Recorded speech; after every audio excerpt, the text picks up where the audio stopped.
వాడిపోనిది స్నేహం ఒకటే, వీడిపోనిది నీడ ఒకటే, హద్దంటూ లేనిది ఫ్రెండ్షిప్ ఒకటే.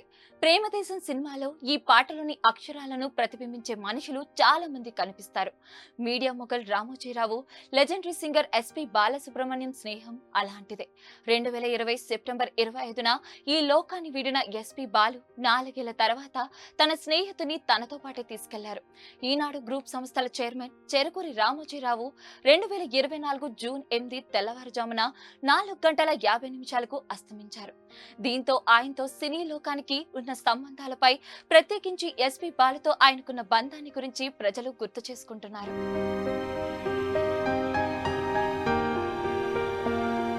రామోజీరావు సొంత ఛానల్ ఈటీవీలో ఎస్పి బాలుకు సంబంధించిన ఎన్నో ప్రోగ్రామ్స్ వచ్చేవి. ఈటీవీ ప్రారంభం నుంచే బాలు పాటలు ఆ ఛానల్లో వినిపించేవి. ఇలా రామోజీరావుతో బాలుకు స్ట్రాంగ్ బాండ్ ఏర్పడింది.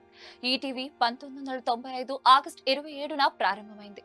రామోజీరావు బాలుతో ఒక కార్యక్రమం చేయాలని ప్లాన్ చేశారు. ప్రణాళికను రూపొందించాలని తన టీంకు సూచించారు. తెలుగు ప్రజలు ఎంతగానో ఇష్టపడే కార్యక్రమాల్లో ఒకటైన పాడుతా తీయగా ఐడియా అప్పుడే పుట్టింది. తెలుగు టెలివిజన్ చరిత్రలో గొప్ప గాన ప్రదర్శనగా ఈ కార్యక్రమం నిలిచింది.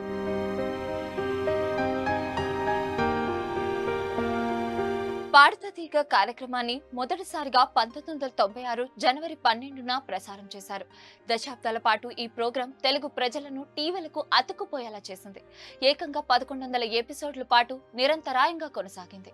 ఈ రియాలిటీ సింగింగ్ షో రామోజీరావు దూరదృష్టికి నిదర్శనంగా చెబుతారు విశ్లేషకులు. అటు ప్రతిభావంతులను వెలికి తీసేందుకు ఎస్పీబీ అంకితభావం తోడైంది.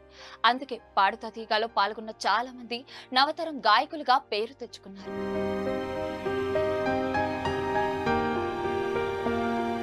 ఇక కొన్ని స్నేహాలు బంధుత్వాలుగా మారి శాశ్వతంగా ఉంటాయనడానికి ఎస్పి బాలు, రామోజీరావు ఫ్రెండ్షిప్పే ఉదాహరణ. ఓసారి చెన్నై నుంచి హైదరాబాద్ కు ఈటీవీ ప్రోగ్రామ్ లో పాల్గొనేందుకు ఎస్పి బాలు రావాల్సి ఉంది. ఎయిర్పోర్ట్ లో దిగిన తర్వాత తనకు కారు పంపాలని ఎస్పి బాలు ఈటీవీ సిబ్బందిని కోరారు. అయితే తర్వాత ఏమైందో ఏమో తెలియదు కానీ ఫ్లైట్ ఎక్కే ముందు ఫోన్ చేస్తే ఎవ్వరూ లిఫ్ట్ చేయలేదు. దీంతో బాలు డైరెక్ట్ గా రామోజీరావుకి కాల్ చేశారు.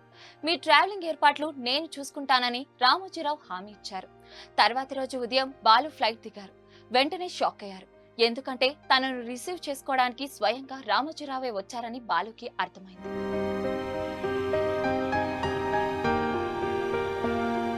కుమారుడి కారులో రామోజీరావు వచ్చి తనని ఎయిర్పోర్ట్ లో రిసీవ్ చేసుకున్నారని ఎస్పి బాలు ఓ సందర్భంలో చెప్పుకొచ్చారు. ఈటీవీ 20వ వార్షికోత్సవం వేడుకల్లో బాలు ఈ విషయాన్ని చెప్పుకొచ్చారు. తను తిరిగి వెళ్లే వరకు రామోజీరావు తనతో ఉన్నారని గుర్తు చేసుకుని ఎమోషనల్ అయ్యారు బాలు. ఇటు ఎస్పి బాలు అస్తమించిన తర్వాత ఈటీవీ ఆయన కోసం ఎన్నో ప్రత్యేక కార్యక్రమాలు చేసింది. ఇలా వీరిద్దరూ భౌతికంగా మన మధ్య లేకపోయినా వారి మధ్య ఉన్న బంధం ఈటీవీ ద్వారా వీక్షకులు అల్లరించిన తీరు అందరి గుండెల్లో చిరకాలం ఉంటుంది.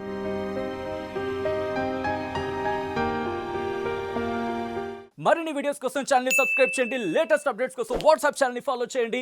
అండ్ లింక్ డిస్క్రిప్షన్ లో ఉంది.